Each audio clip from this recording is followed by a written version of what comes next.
Like I said, this is my first date in a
Hi guys, welcome back to my channel. My name is Stephanie, and on this channel I talk a lot about healing, my healing journey, what it took for me to heal from a toxic relationship, moving to a new state, raising myself while I'm raising my daughter. And this video is all about a get ready with me for my first date night. So if you are interested in watching that, keep watching. All right guys, so I made it. I'm here. I didn't cancel on this guy, which I really thought I was going to. We'll talk about why in just a little bit, but I did it. We've been talking about this. You guys saw me start my Hinge account a couple weeks back. I've given you guys some updates, but yeah, I met this one guy and we'd like kind of just hit it off right away. He is really cute, so that really helped. But other than that, like, he just had really good conversation at first, like was, you know, keeping up with like witty. I like really sarcastic people, like a lot of wit, you know, can you keep it up with me or whatever. And he was able to, versus like the other guys who would kind of match with me on Hinge. So the conversation was just like whatever, it was cool at first. And I can't remember why, but we like took it off of Hinge and just started like texting regularly. So we've just been talking back and forth. And it's been cool. We were supposed to meet actually last week, but it was just so last minute. And I'm like, I'm a mother. I need like 3 years advance notice that you want to go out. So it didn't really work out. But then we actually made like actual plans to meet each other, which today is the day. So I'm gonna do my makeup with you guys while I talk about it, right? Okay, so if you've watched any other Get Ready With Me or any of my reels on Instagram, you'll see that, you know, I don't really like stray too much away from the makeup I've already shown you guys. I got a couple of new things, so I'll show you those when they pop up. But the first one actually is pretty new, and it was also in my VIB haul. You see that? This is the Laneige Glowy Makeup Serum, so I'm gonna start with that as my base before I put on my foundation.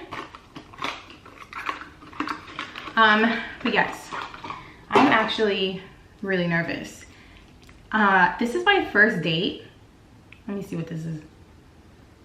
Doesn't smell like anything. This was actually a really highly rated serum. So let's see what it gives. Let's see what it does for the girls. Yeah guys, I'm so nervous. Like, this is my first date in a really long while. Like, I can't believe I'm doing this.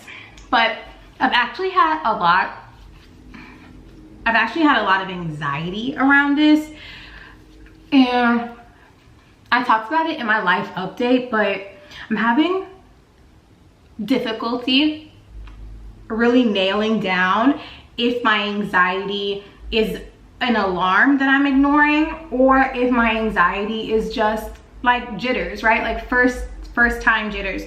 But the reason why I'm still gonna go on the date is because for me, like, this is just going to be an experience either way. Like, I know how to get myself out. If, you know, if this is something I'm not enjoying, I'm not going to sit there and finish the entire meal. Like, I can get up and go. Like, I know I can do that and be fine with it. Like, I'm just, you know, I'm pretty assertive in that way. So I don't feel like there's anything that I'm going to be in danger about. Like, being really transparent with you guys, I'm having many moments, not just a moment, many moments of seeing where, like, I don't trust myself.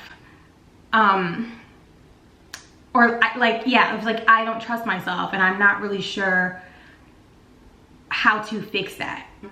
Like I said, this is my first date in a Let me just tell you guys a little bit about like our conversations. The first thing really, and it's like, this is just like dating in this new age that we're in or whatever, you know, like dating during a pandemic. The first kind of like, we didn't see eye to eye thing that came about was he like isn't vaccinated. He's like, oh, I get tested all the time for work, blah, blah, blah. But he doesn't like believe in vaccination. And I'm like, to me at this point, there's just so much information about why we need to be vaccinated and why, like, just so much information about it. So I feel like if you are still like one of those people that have some sort of something that you are trying to tell yourself and convince yourself as to why you're not getting a vaccine, like, cut it out. Especially because I have a child that I'm coming back home to who cannot be as protected as I can, who is like first dose, second dose, and the booster. I have other people to think about. Like, it's good for you that you just think you live alone on this planet and you're only worried about yourself and, you know, you don't want a vaccine, but I have other people to think about. And I say it's a red flag for me just because I feel like the things people say to justify not getting the vaccine signify a sort of selfishness that I don't really care to deal with. Yes, we love this serum. All right, so far this is real cute. I don't care to like really, you know, entertain people with a certain type of selfishness ever again. And I feel like, you know, that's kind of what it signifies to me. But all right, he gets tested a lot for work. He knows he had to get tested. We, you know, exchanged those things whatever before we met today. Cool, he didn't protest that. So I'm just using the grape water face mist. Just like to keep everything as moisturized as possible. Really cold outside, by the way. It's like, and it's been raining literally since yesterday. The rain stopped, but it's gonna, like, the temp is gonna drop a little. We're not going out to like 6:45 and it's 4:11 right now. But he's getting tested, or he got tested, I got tested. We exchanged that, so at least we know, like, you know, we're safe for tonight. But that is something that I'm gonna have to think about moving forward, because I mean, just because you're vaccinated doesn't mean you shouldn't be tested all the time. But again, it's the mentality for me. So that kind of put up a red flag about, you know, where is this really gonna go in the future? The second thing that kind of gave me pause before I say that, I just opened yet another new product, which I got from, what is this, Morphe? It's the Woma Beauty Stay Woke in Honey Honey. So I needed a much brighter under eye concealer. Those British girls, the Brits, the black Brit girls with their makeup, I'm just like really trying to nail down how to do that makeup look. So apparently my under eye concealer was not bright enough, so I'm trying this one. Yeah, so the second thing that gave me pause, and this is where I really am having trouble, like, is it me or is it you, is that I feel like in his head, he thinks he's being super intentional, but to me, it's coming off as like too forward. Like, he really thinks, and he's, you know, I'm quoting like, oh, we're in our 30s, like there's no, you know, if I'm like entertaining somebody, like I really see it going somewhere, so I don't like really waste my time, blah, blah, blah, whatever, whatever. And I'm like, that's good and well, but I don't know. There's certain things he says that I'm just really not sure if I'm really buying it. Like, it just sounds like game to me. And I'm trying to find an example to give to you guys. Like, we were talking, and one thing about it, I don't cook for men who aren't like, we need to be in a deep relationship. Like, I will never do that again. I think that's like a really, just a hard no for me. Like, I'm not cooking for you just because you come over or just because whatever, and you're not coming over, my child lives here anyway. But it's just a hard no for me. So the conversation had started because I was making dinner or whatever, and I so like happened to tell him I was making dinner or whatever, and he was like, oh, where's, you know, niggas, where's my piece? Like, where's my, and I was making lamb. So he was like, where's my lamb? And I was like, at the grocery store. Oh, okay, so like you don't like cooking for people? I was like, I love cooking for people, but cooking to me is a labor of love. Like, I don't really, you know, I'm choosing to be much more selective about what I do for others. And he was like, oh, okay, I could dig that. And I think like his very next sentence was something like, oh, something suggestive of like, we're getting married anyway, like something or whatever. But he'd like, you know, been suggestive of that a couple of times during the week. And I was like, let me ask you a quick question. And, you know, so I just was like, let me just be honest. Like, I just feel like, what's up? Because a lot of the things you're saying, I wouldn't say to someone who I just met. Like, what's going on? Like, you know, it just sounds funny to me. I'm just being honest. He kind of got really offended, y'all. Oh, no. What he said initially was, I'm going to be quiet. I don't like it. Because I'm telling you something. If it hits you wrong, or, you know, you don't know how you should take it or whatever, say that.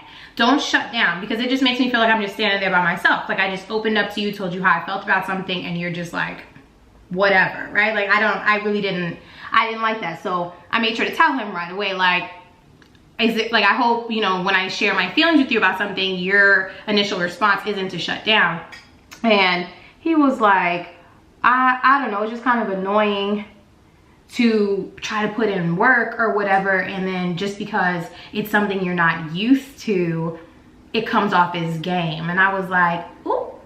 I don't know if he tried to read me real quick or whatever, but I really had to take a step back because I almost blocked him off of that. Because for me, the point was the communication part of it. Like, don't just like shut down. If you were, you know, if it offended you what I said, or if it didn't land correctly, then that's all you have to say, right? So whatever, we were going back and forth for just a little bit. Hold on, because I'm about to. We went back and forth for just a little bit and then decided like we shouldn't be texting because I feel like we're reading each other's tones incorrectly. So before, you know, this gets like weird or whatever, let's just pick up and call. So we picked up and called. It was fine. Like, we solved it. Like, he told me what he meant. I further explained what I meant, but I don't know. I felt for his initial reaction to be that, it was a little bit off-putting for me. And I feel like I have all rights to be like really paying attention to stuff like that, because I feel like if I don't address it now, it'll be, you know, if this goes anywhere, it'll be like normal. Like, you just shut. I don't want that. I'm just telling you right now what I want and what I do not want, and I'm gonna see how you react to that, and that's very, very important to me. Yeah, but other than that, like, he's been, you know, pretty much a gentleman. Like, I can't really like complain. I mean, I could always find something to have, you know, pause over. And like I said, I want to you know, be fair to him and not kind of like let my doubt, which I think might be a little bit like, you know, on edge right now, just because I don't feel like my nervous system is really that calm yet. And I don't really think, if I'm being 100% honest with myself, I don't think my nervous system is really super ready to jump into something, which is why I want to just take this as chill as possible, for real. So I'm still, you know, giving him a chance. What was I saying? Anyway, yeah, so I still want to give him the chance because I really do feel like my analysis might just be me just like I said, super anxious. It might be me just being over analyzing everything. Somebody in my comments with my update video said it's like an over analysis or hyper aware, and I do think that I do think that I'm really hyper aware, especially because when we got on the phone after that last, like, whatever I told you, he did make it seem like that's not where I was going with this at all. And then he was really quick to say like, oh no, I'm sorry, I could definitely, you know, communicate differently. I understand. Like, he didn't like fight me back on it or anything, which did make me feel really good. What's really playing with me, guys, oh my God, like really, even when you're trying to move on from a relationship, move on from somebody, like, that hold that it has on you makes you feel crazy sometimes. Like, do you guys want to know what my anxiety is bringing up for me? No joke. I'm going to tell you guys. Anytime I feel anxious about this, like literally leading up to today and even today, anytime I feel anxious, I keep thinking to myself, I don't know, like, I don't really feel like going through something new with somebody. He did this, and this that I didn't really like. And then all of a sudden, my brain, I have like a small voice in the back of my head that's like, maybe you should just go to therapy with your baby daddy. What is going on? Like, I know deep down that is not what I want. You know what I'm saying? But it's just like scared of new things, or having to, you know, start over, pick back up again will literally make you like run back to like old stuff that you know is not good for you. So feeling like that really gets to me, because I'm like, where is that coming from? Like, what is going on? I know better. Why is my body and brain fighting me to do better, right? Like, I know what I should be doing. I know what I should be, like, what is going on? So did a little reading, did a little research, because I'm like, you know, I'm just like really intrigued as to what the hell is going on with me. And come to find that theory that I was running in my last video, I'm just going to tag it up here because I keep making mention of it, but that theory is actually not far-fetched, right? So the theory that I said in my last video, if you go ahead and watch that, it was that when you attack, like when you go through a traumatic experience with someone, or someone puts you through trauma and you find yourself attached to them, obviously you're now in a toxic relationship. But the reason why people keep going back, or why, even though you know this is not a good situation for you, why you're still finding yourself thinking about it, considering it, and hard to move on from it, is because toxic relationships tend to trigger the same effects in your brain as drugs. So the same dopamine or the same signals in your brain that release like euphoria or good feelings are the same triggers, like the same trigger in your brain happens when you're with like that toxic person. Isn't that crazy? So literally being in a relationship with someone who harms you can be like being on actual drugs. So then I, did a little bit more reading, did a little bit more like, okay, I want to see, like, get me off the drugs. Like, what do I do? I would like to be released, please. So the good news is you're not doomed. We can get off the drugs, but it has to do with understanding why it feels the same way drugs would feel. So the first component to, understanding why you would even be like attracted to someone who is toxic or someone who is not good for you is that you have to understand that it has nothing, it's not your fault. It has nothing to do with you. So that is because it's a biological component. So we learn our attachments, which we then operate with for the rest of our life, by the age 7. So if you did not form a secure attachment as a child, which again is not your fault, it's dependent on like if you were raised in a home where you were constantly validated, made to feel emotionally safe, things like that. Like if you were raised in a home like that, you are far less likely to be attracted to someone who doesn't give you that, right? Because it wouldn't be normal for you. You weren't raised that way. You know what love is supposed to feel like. You know what unconditional love is supposed to feel like. And you know what it's like to get your needs met, right? So you wouldn't like necessarily fall for someone who purposely withholds meeting your needs. So that's the first component, biological. Again, it's just the way your parents raised you, or the environment that you're raised in, not always your parents. And what that teaches you by age 7. So it does say biologically by age 7, you are who you are. You kind of, in a sense, right? And like in so many layers, you are who you are. It's what you've learned. It's what your neuroreceptors have received. It's the way you're going to react to the world, and it's the way the world is going to attract to you. That really kind of made me a little super anxious because it's like I'm raising a little one myself, and I'm like, oh my God, like I need to really, really be aware, of what I'm doing. And it also made me feel really good because like a lot of times I remember having conversations with not only my side of the family, but my ex's side of the family. And I just feel like people think I'm overreacting when I'm like, this needs to happen because this is so important. Like if they don't do it now, people just think you have later to fix things. Oh, well, we can, they can fix it later. You guys handle this now. We can talk about it later. And it's like, no, like I want her to, I'd rather teach it now than to unteach it later, right? So she would have to unlearn it later because I'm going through life having to unlearn things, and it's hard as bleep. It's hard. Like, I feel like it sets you back. I feel like I'm not as far ahead of life as I could be because I'm having to like stop, get hurt by something, then unlearn why I got, like the reasons, my part in why I got hurt, take it from there, try not to do it again, whatever, like things like that. So I don't want my daughter to have any of those setbacks. And don't get me wrong, I know I can't like fully protect her. She's going to make her own mistakes. She has to make her own mistakes. But if I can, in any way control as much, like that she doesn't have to go through as much of that, I'm gonna do it.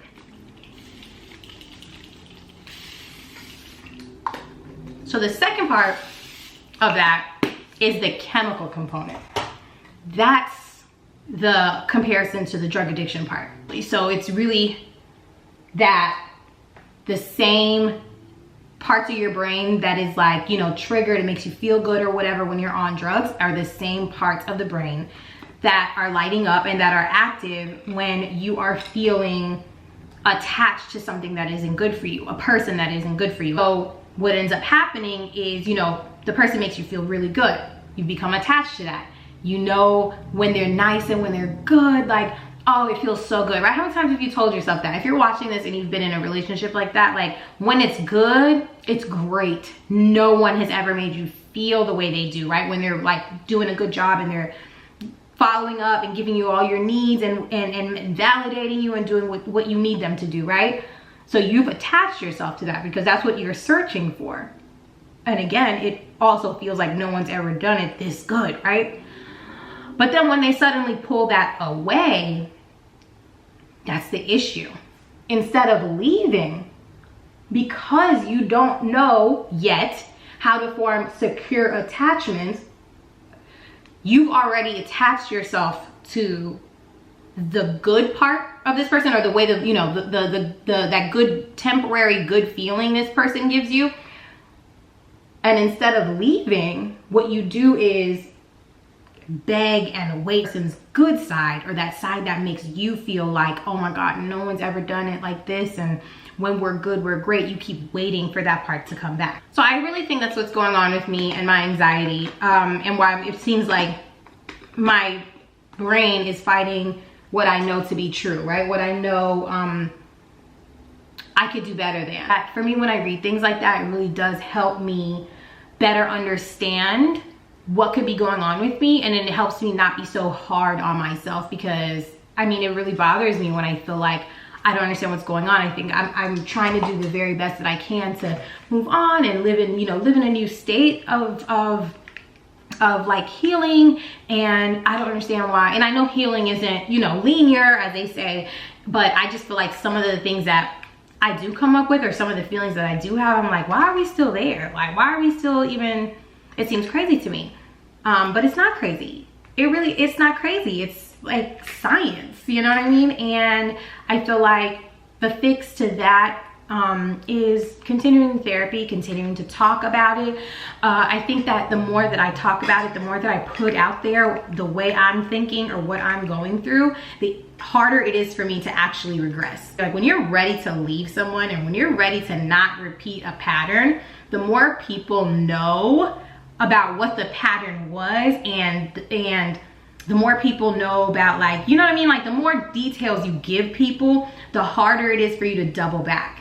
For me, at least. Like, I just feel like I done told so much of what's going on, and on purpose, that I wouldn't even know how to be with that person again unless we move to like the backwoods under a rock that is under a tree of like Wisconsin or something. And who wants to live like that, right? So I just feel like once you give your story witnesses, it's much harder to double back on something that you shouldn't be in anyway. So this has been really like my open journal. This has been really my accountability partner.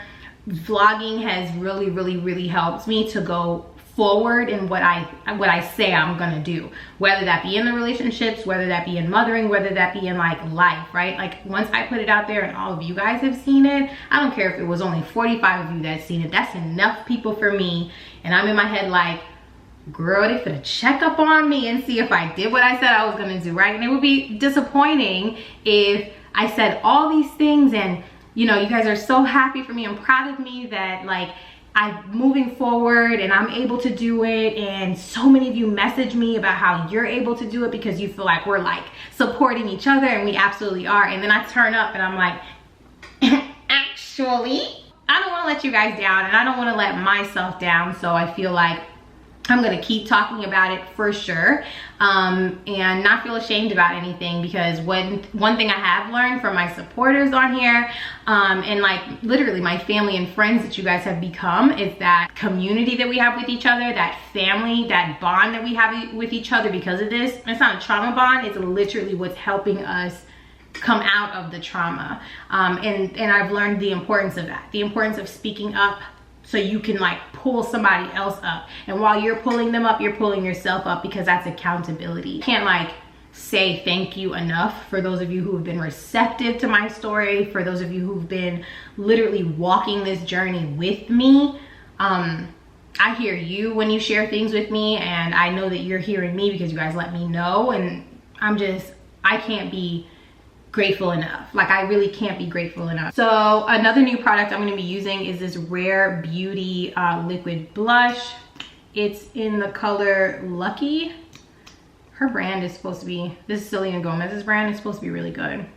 So I'm excited to see how it works. I feel like I just put way too much on my face.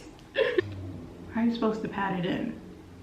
No, oh my God, I just ruined my whole makeup. Oh my God, y'all.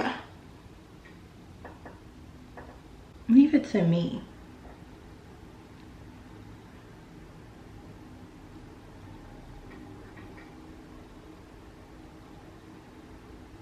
Remind me to never touch this thing again.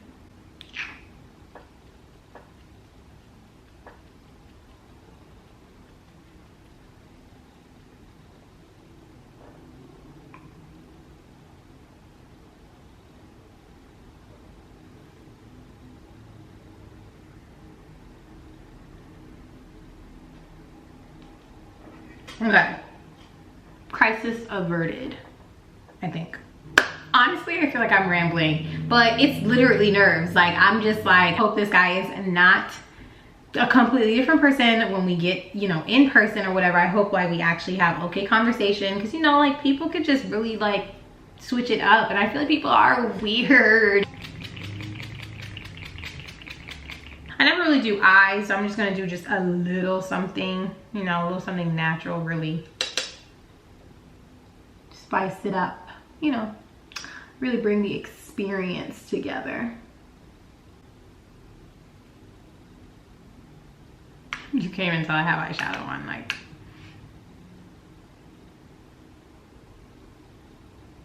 I don't even know what palette this is. I think I got it, it literally cost me $3. I got it from like the hair store. I actually really like this color.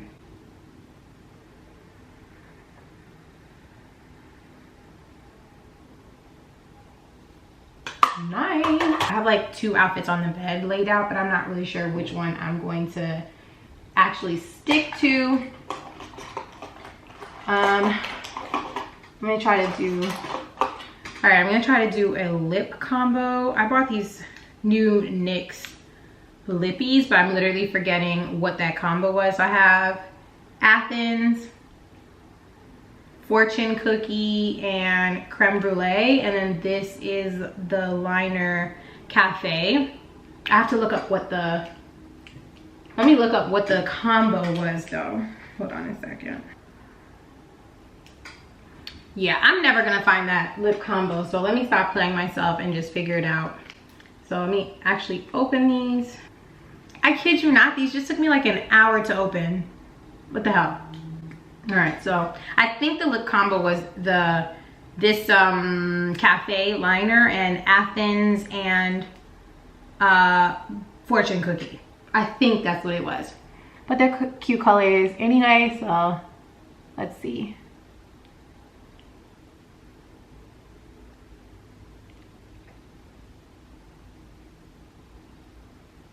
I really like this liner.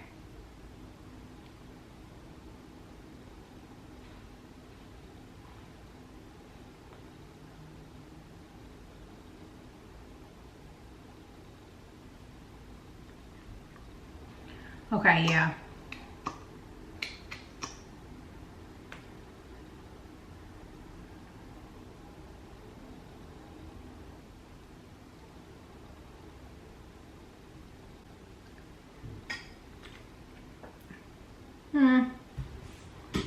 It's not quite the lip color actually. I wonder if this actually washes me out of it. It's all right. But one thing I hate about wearing lip gloss on a date, especially a first date, we were about to eat. So this lip gloss is, you know, like, it's gonna be a little hard to maintain, so. Like, who's reapplying lip gloss mid-date? Not me. Do I like it? I don't know, it's definitely more of like, it's definitely more of a pink. Oh, let me get this light that I just got because I need to stop being lazy and change the lights up in here, but can you guys see that better?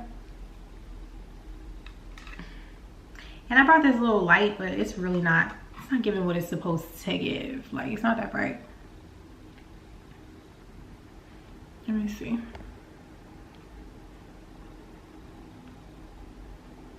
Okay.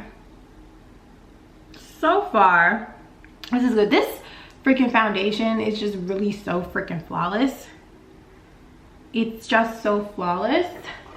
I love it so much. My eyebrows are always, one eyebrow always plays games. And for me, it's this one. Like, this girl behaves. Like, we get along, we're fine. But this brow, she always got something to say. Like, it sits a little higher than this one. So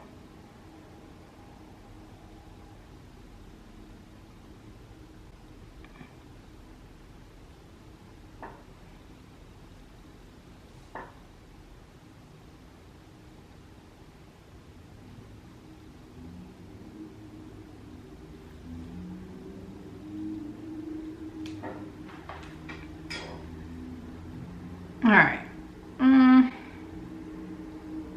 So that's all I got for it. So now I'm just gonna add lashes and then we'll move on to choosing which outfit I should wear.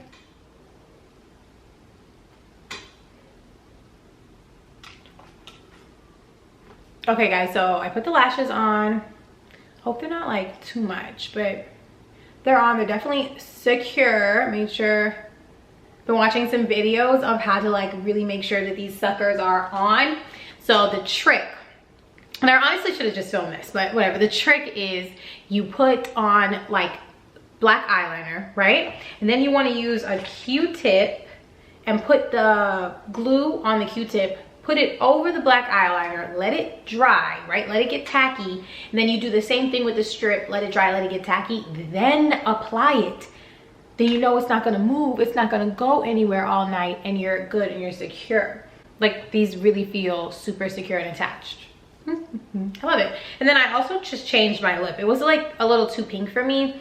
It was probably gonna be too much maintenance, whereas I just like made it a little bit more nude, and the color that I actually changed it to was just Madeline, and then I went over it with, I think I went over it with Athens. No, I didn't. What did I go over it with? Yeah, Madeline, and then I went over it with Athens. So, oh, and both of these are one is butter gloss and one is soft matte. So the Madeline butter gloss from NYX, and then the Athens soft matte lip cream. Oh, and I still use like that same lip liner, which was the Cafe from NYX. So now I'm just gonna finish my makeup with Urban Decay setting spray, oil control. Okay guys, so this is the final look. I am loving it. I'm like really proud of myself. It's definitely getting better each application. But before I go, I actually got 2 packages from Dossier, and they sent me 2 of their like, I guess, bestseller perfumes. One is the Woody Sandalwood, and this one is actually inspired by Le Labo Sentel 33. Love, love, love. Like, this is one of my favorite scents. I love Le Labo almost anything. And then this one is the Citrus Neroli, and this one is inspired by Tom Ford's Neroli Portofino. I actually tried this one, the actual Tom Ford one, before, and it's actually too citrusy for me. It's not really like a scent that I would wear really on any occasion. So this is definitely getting gifted to someone, but I am obsessed with this Le Labo scent, and I'm definitely gonna be wearing this one tonight. So I'm actually just gonna go ahead and like spray a little on me now, just so it really like seeps in, and then I'll add some a little bit later. Do you guys put perfume behind your ear? I don't know, I always saw like my mom do that, so I do it too. All right guys, so I am actually gonna take the rest of the time to just get dressed. I might show you guys a little clip of that, and then I'm gonna spend a little time with Cadence before I leave out for tonight. It's actually, what time is it? 5:38, but I want to take a couple of pictures. You know how it goes, right? For the gram, a couple of pictures for the gram before I leave, and then so I should definitely be on time. So thank you guys so much for watching this. I'm just like, again, so grateful for you guys for like continuing this journey with me. It is unbelievable of like where I started, and then now it's like I'm going on a date. Like, whoa, right? Like things are moving fast, but they're not. I'm really hoping that tonight is chill, it gets cool, and if not, we've experienced something, and you know, either way, I'm gonna come back and talk to you guys about it. But once again, thank you so much for watching. Thank you so much for growing with me, and don't forget to like this video, and I'll see you in the next one. Good night, guys.